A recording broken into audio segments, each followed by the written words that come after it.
যেখানে যারা ব্যবসায়ীরা আছে ছোট বড় সবাই তাদের ইনকামটা যাতে বাড়ে। আমাদের পার্টি কি চাইছে?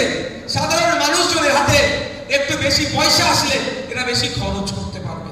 কিভাবে তাদের ইনকাম বাড়বে? আমাদের পার্টি কি চাইছে? স্কুলে শিক্ষার পরিকাঠামো ফিরিয়ে নিয়ে আসা দরকার।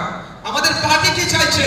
স্কুলের টিচার নাই, পর্যাপ্ত পরিমাণে শিক্ষক ছাত্র রেশিও মেনটেন করে সেই স্কুলের ব্যবস্থাটা চলুক, এটা তো চাইছে। এগুলো তো মানুষকে কি আপনাদের বলতে হবে। আমাদের পার্টি কি চাইছে? যে কৃষকদের মাসিক গড় আয় কেন ৮,০০০ টাকার নিচে হবে? আগে ৭,০০০ ছিল, চিৎকার চাচামিচি করে করে ১,০০০ বেড়েছে। কৃষকদের মাসিক গড় আয় বিলো 8,000 কেন হবে?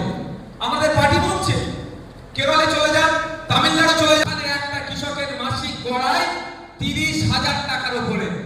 আর আমাদের ওয়েস্ট বেঙ্গলে একটা কৃষকের পরিবার পিছু মাসিক গড় আয় ৮,০০০ টাকার নিচে। ওরাও কৃষক, আমরাও কৃষক।